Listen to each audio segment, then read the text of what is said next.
Tonight on Scrap Hoarders, after years of crafting and card making, the team of 12 crafters will brave their piles and bins of paper scraps to help you destroy yours.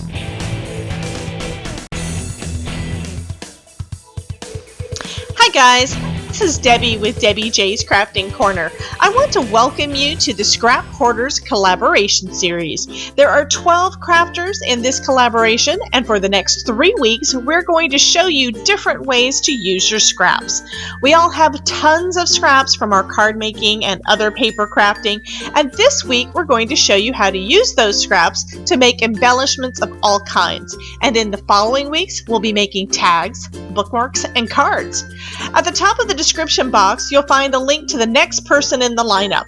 I encourage you to take the time to watch all 12 videos, and as always, we'd love your comments and thumbs up. And if you aren't already a subscriber, we hope you consider subscribing and click on the little bell so you won't miss the next volume of the Scrap Hoarder series.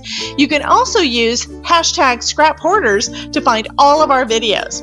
Some of us might be offering prizes on our channel, so be sure to pay attention for details. And at the end of the 3-week series, we'll have 3 grand prize winners drawn from those who watched and commented on all 12 videos each week. The grand prize drawings are open internationally, so check the description box for all of the details.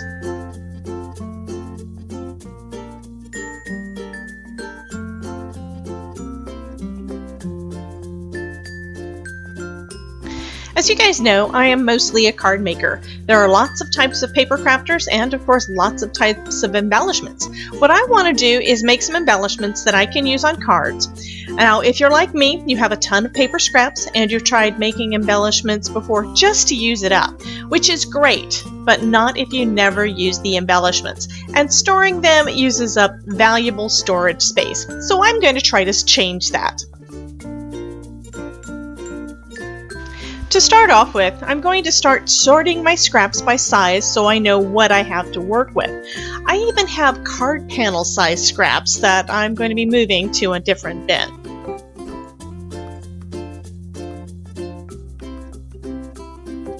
I also have some cut-aparts mixed in, and I'll use one of these for my first card embellishment.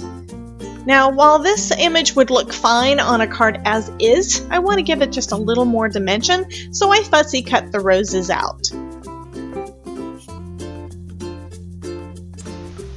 Then I grabbed some extra circles that I had cut out for another project. I have scraps in so many places that it's going to take me forever to get it all organized. So anyway, I'm popping the rose image up on some circle pop dots. I'm also using some of the excess foam. No sense in throwing it out. Just cut it down to size and stick it on. Then I decided to use another of the cut aparts for a sentiment strip. So I'm just cutting one of the labels off with my paper trimmer, leaving the gold border all around it. Now here I'm using a trick I saw on Jennifer McGuire. Tape another piece of scrap to create a handle for cutting. I wish I had thought of this years ago. Next, I'll stamp a sentiment on the strip that I just cut. I picked this Thinking of You sentiment from Tim Holt's Crazy Talk, and I'm stamping it in Grass Skirt ink from Catherine Pootler.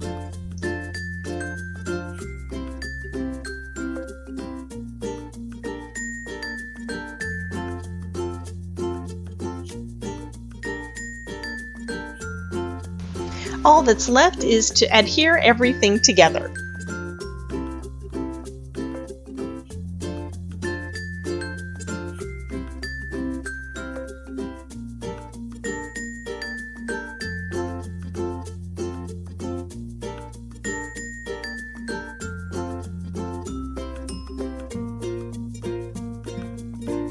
As a last touch, you know me, I like to have a little bit of shine on there.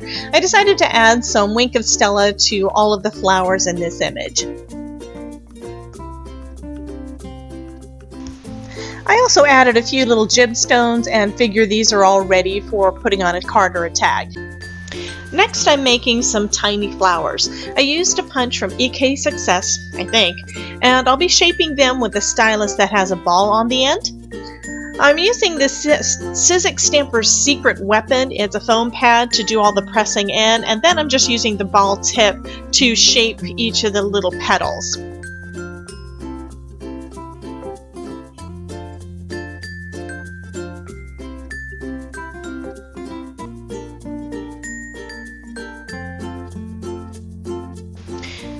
And then I just added a little gem to the center. I'm going to adhere that down with my art glitter glue because on these adhesive ones, they don't always stick. So you can make a bunch of these in absolutely no time at all. While I was looking at all of my punches, I came across this EK Success balloon punch. So I figured that would be really cute to add on to some cards as well. So I went ahead and punched some of those out of both some white and some colored cardstock. And then I'm just going to add a little shading to one edge of the balloon on the colored cardstock and glue all of that together.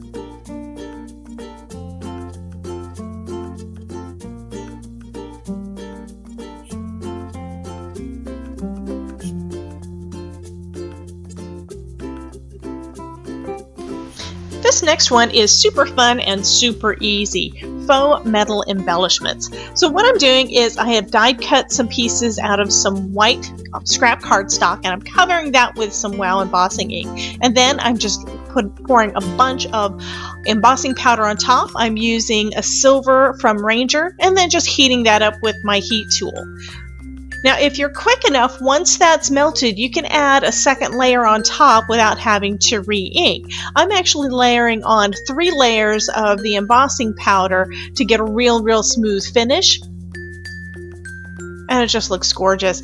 I did notice that there was a little blemish in one part and don't know exactly what that was. Probably just something that got mixed into the embossing powder at some point when I was playing with it.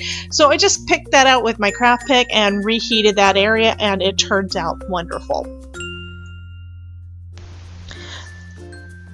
The last embellishment that I'm making today is DIY Action Wobblers, and all you need to make them is cardstock, jewelry wire, and a strong adhesive. So what I did is I cut out some little circles. I used a 1-inch circle punch, but you could actually use a smaller one to get around smaller images, and then wrapped a piece of that jewelry wire around. You could use a pencil, a pen, whatever. Usually around 5 times is perfect, and you cut that off. Depending on the wire, you can use your scissors or you may need some jewelry wires or some kind of wire cutters. Then I'm just poking a hole in that one of the circles and taping the end down to the back of it. Now I also used some double-sided adhesive on some of mine and I think it turned out great, but that adhesive was a bit cumbersome to work with, so tape works just as well. And then you just tape it down on both sides, making sure that that little spring you created is kind of lined up in the middle, and then glue.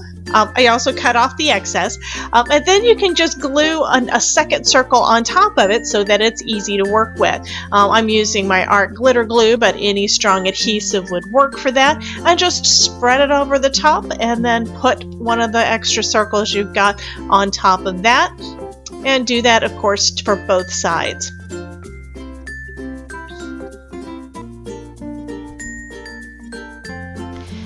Now, one additional thing that I did for each of mine is I also put another piece of double-sided adhesive on the top so that when I got ready to use them, I could just peel that off and they'd be all ready to go.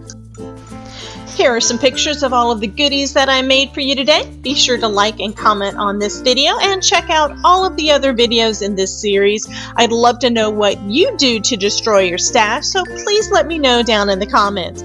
Thank you so much for dropping by, and remember, if I can make it, you can too.